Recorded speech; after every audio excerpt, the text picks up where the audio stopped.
লাশের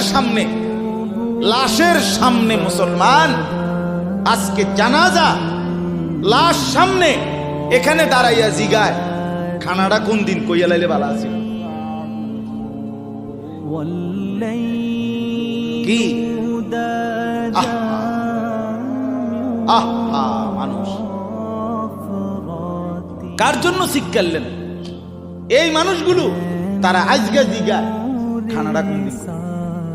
4 দিন না খানাটা কি সোমবারে করলে ভালো হয় না মঙ্গলবারে করলে ভালো হয়? কত অনবুঝ করে লাইলে ভালো আছিল, লোকজন কি আর আবার পাইবেননি? মানুষটিরে আবার কইতো আইবেন, আজকেই কইয়া লাইলে ভালো।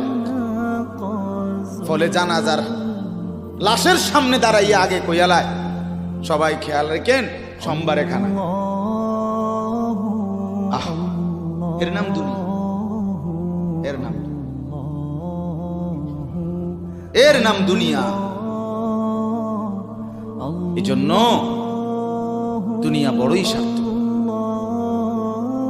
এটা রাক্ষস, শুধু গিলে খায়, তৃপ্ত হয় না।